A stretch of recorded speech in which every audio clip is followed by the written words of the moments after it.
Well, brethren, we're here sharing this special Sabbath with one another from different places, different congregations. But we all are a part of the body of Christ. And that's an awesome thing. We are all a part of the body of Christ. There's no distinction between us now. Regardless of congregation, there's no distinction. We are all one in Christ Jesus. Again, the theme of this conference is that our Lord God is one. It's what Moses told Israel back in Deuteronomy 6, verse 4.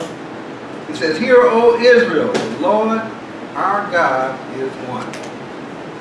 Jesus Christ repeated that same thing in the book of Mark. He was being questioned about which is the greatest commandment.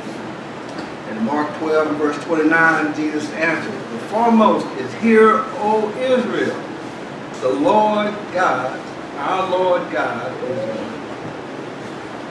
That's an awesome thing. And we have been called to be one with God. We have been given this awesome privilege. Not worthy of it. None of us are. But we've been granted the opportunity to get to know God now, when others haven't. In other words, God has made us special people. Very special people, because we possess His Holy Spirit. Not everybody has God's Holy Spirit. There are a lot of people who claim to be Christians, followers of Jesus, but not very many have God's Holy Spirit.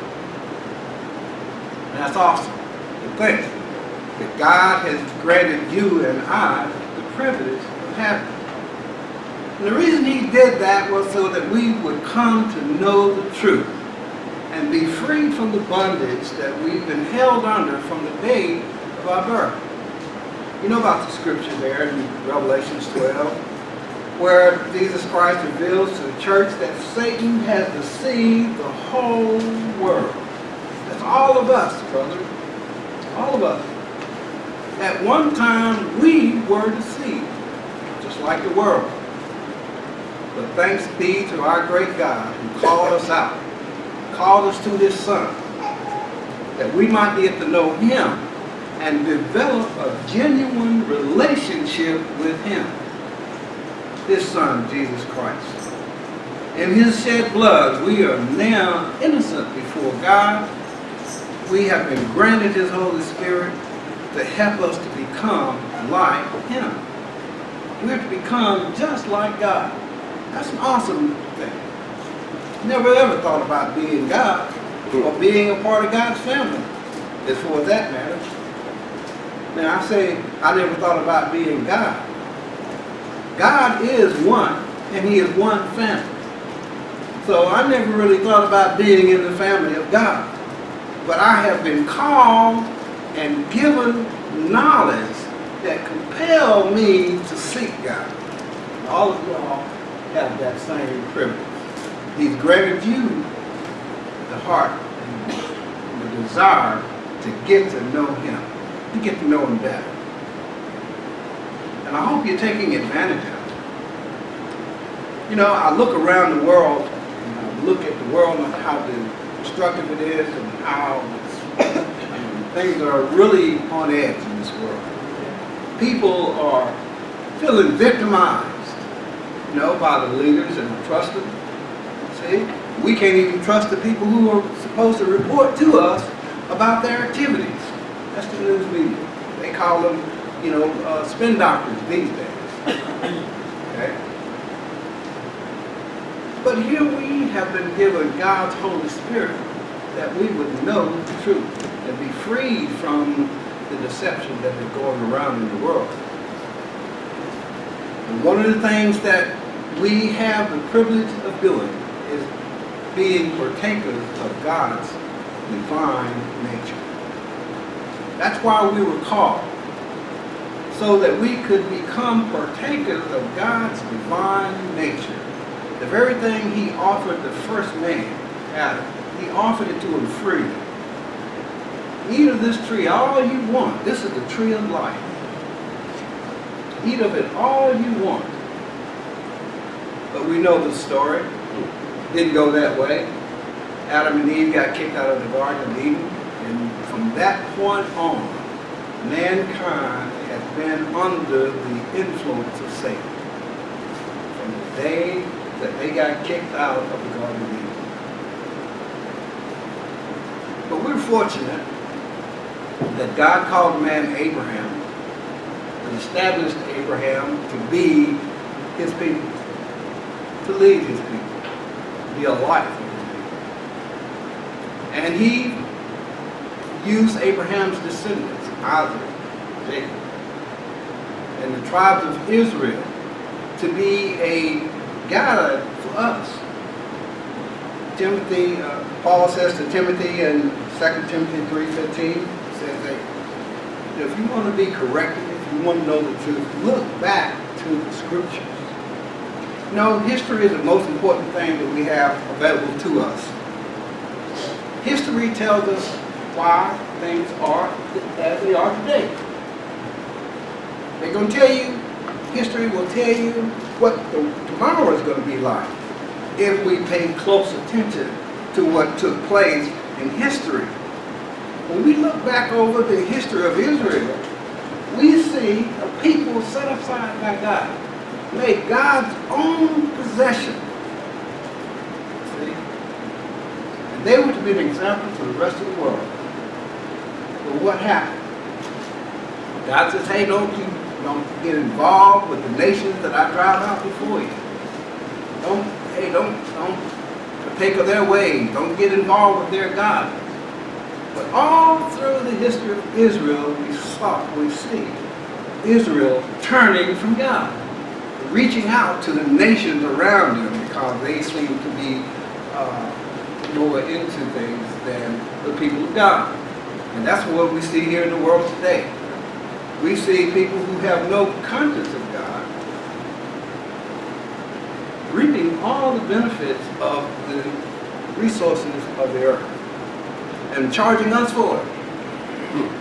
See? When it was free, created for our use, for our benefit, for the benefit of all mankind. But here we are, subject to those who are in authority in the world. Those who have yielded to the influences of Satan. And here we are today in a world of trouble because of these people not having retained God in their knowledge. The whole world is in a state of imperceptibility. And that's a big word for me. It took me a long time to figure that word out. Okay? A state of imperceptibility is a state of unawareness. You don't know what's going on around you. And it ain't something that comes over you in a snap of a moment. It's something that you gradually slide into. You see, and you become convicted of. And that's how Satan has worked on humanity. He's gradually introduced deception in the mind of men that grabbed it and ran with it. We see him every morning, every Sunday morning on TV. Ministers are preaching about the Word of God, claiming Jesus as their Lord and their Savior, yet walking contrary to God. And it ain't their fault. You can't blame them. Because, see, no one can truly come to Jesus unless they've been called. That's what it says there in John 6:44. No one. So if God has not called and opened the minds of those who are in the world, we cannot condemn those in the world. What we can do is be overly joyed and super appreciative of what God has done for us. That He's called us out of this confusion and this mess and made us a part of His body, the church. Now, there's only one body of Jesus Christ, made up of a bunch of members. And as we discussed last night in the Bible study, each one of us have been given a special gift to share with one another, to lift each other up, to help us to grow and become more like our Creator, Jesus Christ. See, Jesus Christ was the Word, and in the beginning was the Word, and the Word was with God. And all things that came into existence through Him and for Him. And He called us. See, God called us to come to Christ that we might become like Him and be utilized when He sets His hand to correct all the misconceptions and imperceptibility that Satan has forced on man. We're privileged, brother. We're very special people. And we need to be active like it. You see? We can't hold ourselves above one another. If we all have God's Holy Spirit, we all should be living by the same doctrine and walking in the same light that Jesus Christ shined upon us. He is the light. He is the way, the truth, and the light. And nobody can come into God's kingdom unless we come by Him. We can't get to the Father unless we get through Jesus Christ. So, brethren, we've been called to be just like Christ. And that's what Christ said in Matthew 10:24. He says, a student, a pupil, and that's what we are. We're learners right now. We're in the process of trying to learn how to be like God. See? And Peter tells us that we have to be diligent about doing that. It ain't something that we can take casually. One of the things that I asked, a couple of questions that I asked on the invitation that I sent out, does God mean what He said? Or is His word up for our interpretation? Or is it relative to our own interpretation?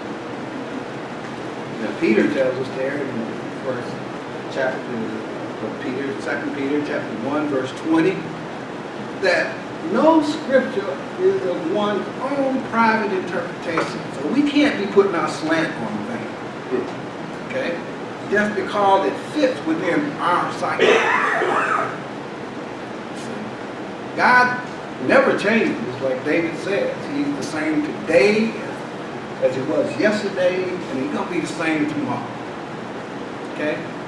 So we have not been granted that ability to supersede or augment God's Word. So the best thing that we can do is look at God's Word as being specific and not relative to our own interpretation. It is specific to those who have His Spirit, those who He granted His Spirit. And all of us sitting in this room, we committed ourselves to Jesus Christ, we have been baptized, and we are supposed to have God's Holy Spirit, because that's what's supposed to happen. If you truly, genuinely have a honest to goodness relationship with our Savior and Lord Jesus Christ. And if we have that Spirit, then we have to walk in the same mind, the same life toward Jesus Christ. We're different individuals. We like different things. I like Chevrolets. You might like a Ford. Some people like Cadillacs. I like Lincolns. But each one of us have a driver's license, regardless of what car we drive. And that Holy Spirit that we have comes from the Father, Jesus Christ, to us is our license. It's our license to life, true life. Because, see, the fruits of that Spirit is supposed to be evident in us that draws us closer in a relationship that we would never ever want to relinquish with our Savior, Jesus Christ. We should never ever want to relinquish that relationship And if we have that relationship with Christ, then we are walking in the truth. And that's one of the things that, Jesus Christ prayed for his disciples right before he went to the cross, before he was arrested. In John 17, we start reading here in verse, let's go back to verse 18. John 17, verse 18, I'm going to read through 19, I think here. It says, as you sent me into the world, I also sent them into the world. For their sake, I'll sanctify myself, that they themselves also may be sanctified in the truth.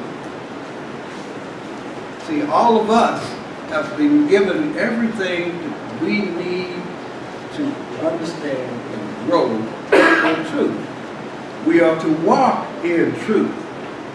See, two can't walk together unless they agree. And that's agreeing on God's truth, on God's word. And I find that when I look around at the church at large, I'm not trying to put anybody down, don't get me wrong, I'm not stomping on anybody, but I'm just giving you my observation of what I have gained in the last 4 years of hosting this conference. You see, I've been accused of all kinds of things for wanting to host these conferences, trying to start get a following after you, or after yourself, trying to start a soup organization. Okay? Well, none of that is close to being the truth. I, like so many others, have been called to be a light to the world. All of us have been called to be a light to the world. And all of us have gifts, like it says in 1 Corinthians 12, that's for the common good of all of us. The gift that God has given me is the desire to want to see the kind of relationship established in his church, in the body of Christ, that he said that we should have. It wasn't something that I came up with on my own. It came up because I was reading God's word. John 17 again. Verse 8 through 10 says, for the word which you gave me I have given to them, and they received them and truly understand that I came forth from you. And they believe that you sent me. I ask on their behalf. I do not ask on behalf of the world, but of those whom you have given me. For they are yours, and all things that are mine are yours, and yours are mine, and I have been glorified in them. But he's saying that everything that Jesus Christ has belongs to us. And we are tied together to him, the Father, by the Holy Spirit. A tie that binds. That's what that does, the tie that binds us. We have been bound together to Christ and to the Father. And as we walk according to the commandments that God gave us, just like Jesus Christ says, I have kept my Father's commandments and abide in his love. And if you keep my commandments, you will abide in my love. You see, we're all supposed to be walking in truth and in love. Love, number one, with our Heavenly Father and Creator, Jesus Christ, and then with one another. We are to have the same kind of relationship with one another that we have with our Heavenly Father and Jesus Christ. But do we see that when we look at the church at large? We don't. We don't know. I think the conditions that we see in the church today, the entire body of Christ, is indicative of the relationship that the church has with Christ. And what do I mean by that? God the Father and Jesus Christ are not divided. Nor should we be divided if we are the body of Christ. So what? I live in Alabama. You live in Georgia. They may live in Texas. And all go to different congregations, different organizations. But we all are one in Christ Jesus. And we all should have that same kind of relationship with one another as we have with Jesus Christ and our Heavenly Father. Now, if we hold ourselves aloft for one another because we feel somehow that our interpretation or understanding of the Scriptures is better than, more perfect than the other person or the other congregation of God's church, then I think we're in danger of falling. It says, take heed to yourselves. Don't think more of yourself than you ought to think. And that put me in my place. I can't be looking at you and pointing the finger when my thumb is looking back at me. You know? It's there. So what we have to do is learn how to become like our Heavenly Father and our brother Jesus Christ. Peter gives us a good example. He tells us that if we're going to walk in truth and we're going to demonstrate the kind of love and be at peace with one another the way that those who have God's Holy Spirit should be, then we have to partake of His divine nature. There's a song that says, empty me, Lord. Get rid of me. Fill me with you. That should be the desire of all of us, that we are empty of our old human nature so that we can take on the very nature and character of our Creator. It's an awesome thing that we have been granted. Turn over to 2 Peter. We're going to start reading there in chapter 1.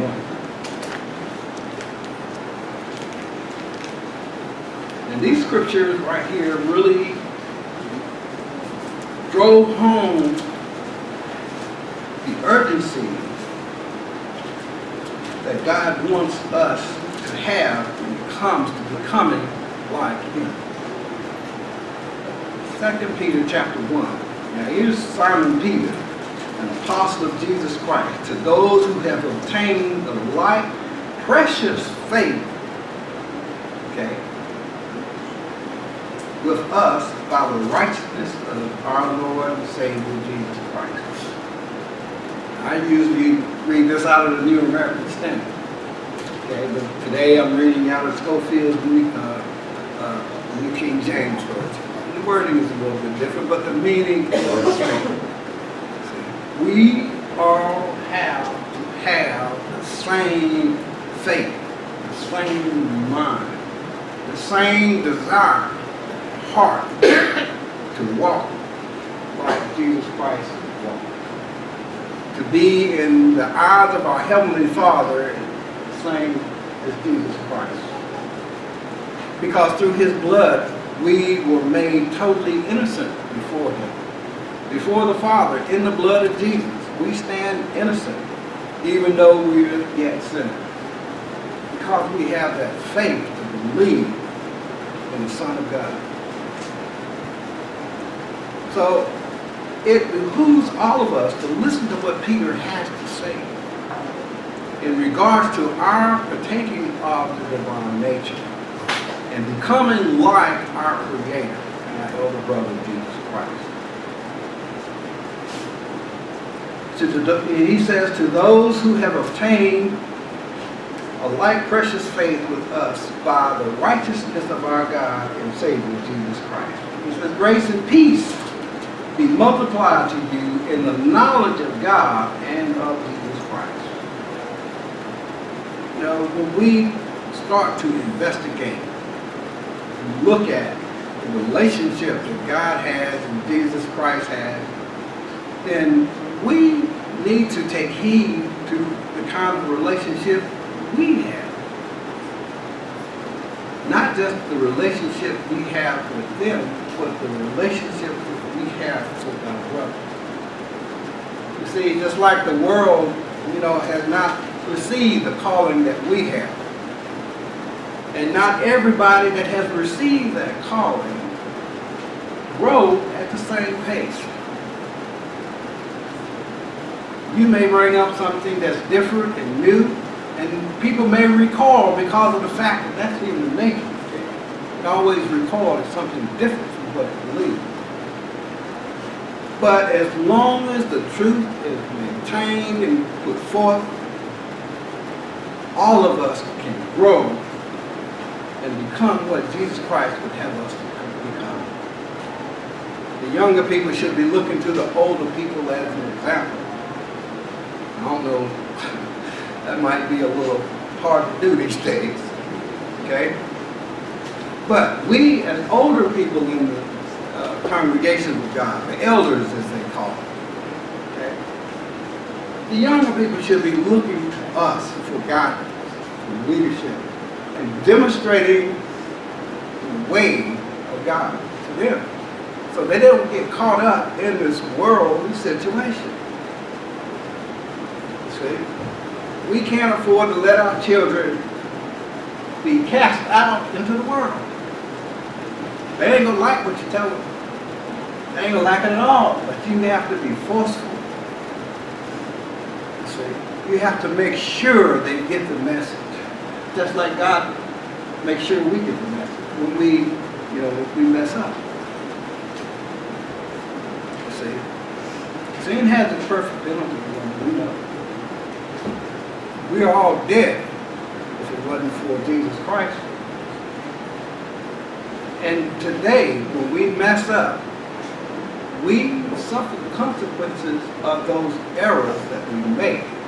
Even though, we are still in Christ. We suffer the consequences. See, that's how we learn. That's why we go through trials. James says, hey, don't be surprised if fiery trials will come on you, right? It's for the testing of your faith, to see where your heart is, to see how genuinely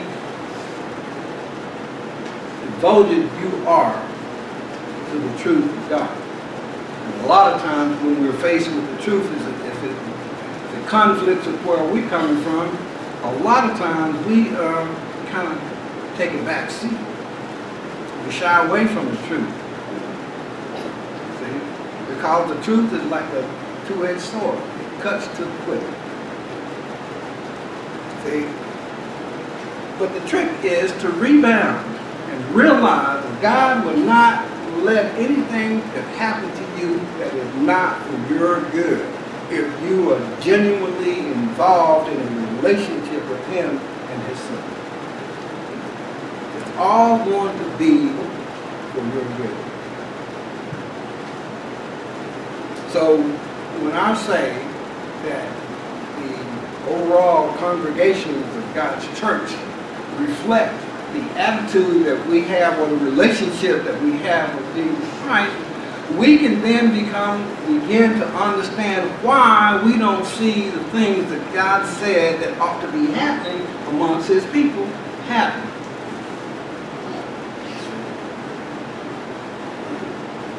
Some people say that Mark 16 was a temporary thing. But Jesus Christ beating for our healing. His broken body was for our healing. That wasn't temporary.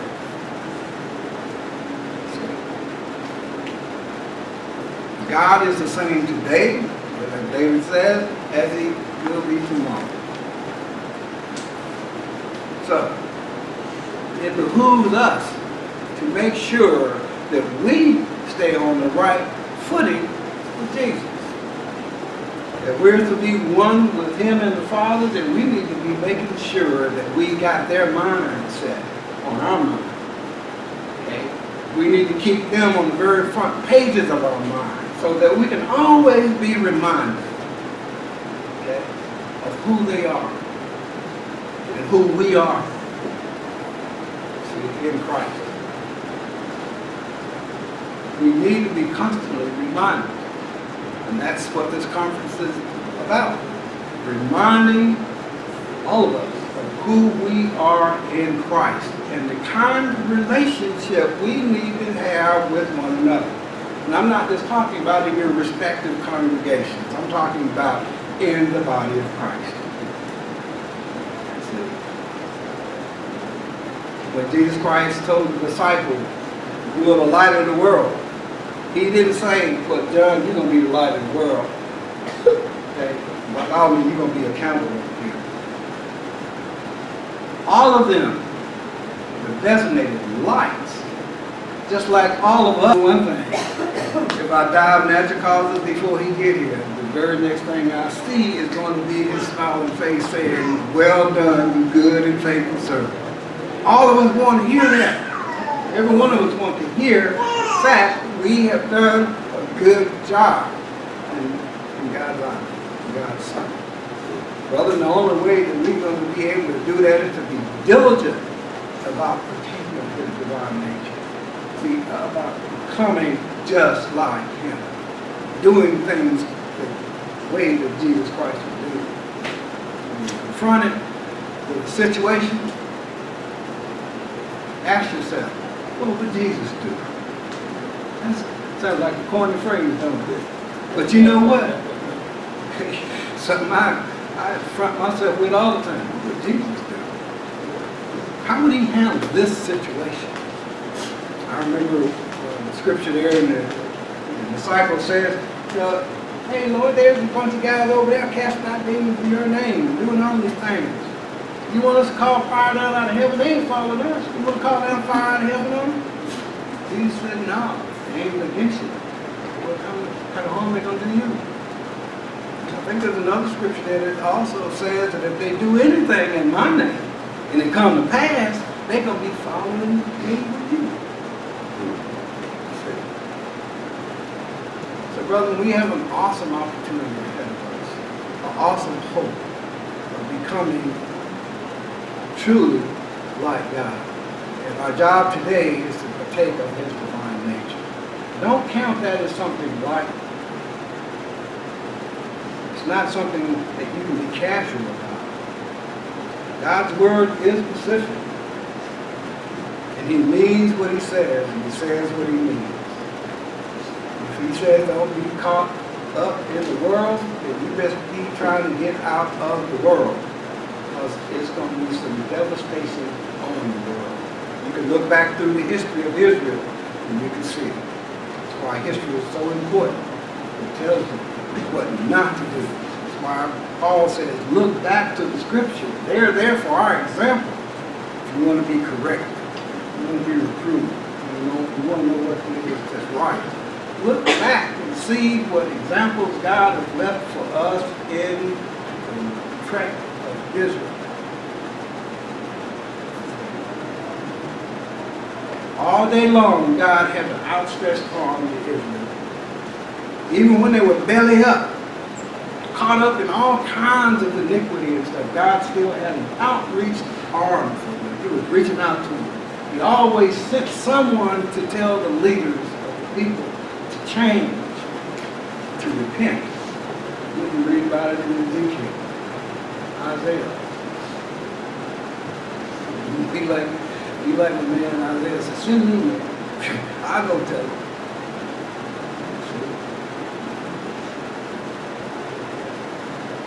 We have to be that way. Send me, Lord. Let me go. I'll tell them. Whether they listen or not, I'm going to tell them. See? That's what I'm doing here today. Pointing out to you what God has said, what God's word says, that we ought to be one as he is one, like Jesus Christ and him are one, and like we are to be one with him. Last scripture, John 17:23.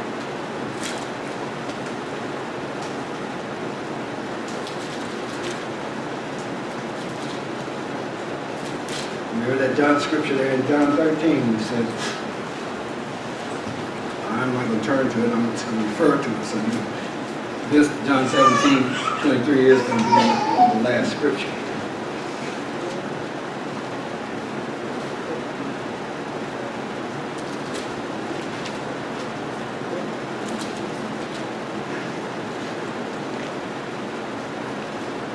Let's go up in here to start at verses 22. He says, "And the glory which you gave me, I have given to them, that they may be one, just as we are one. I in them, and you in me, that they may be made perfect in one, and that the world may know that you have sent me and have loved them as you have loved me.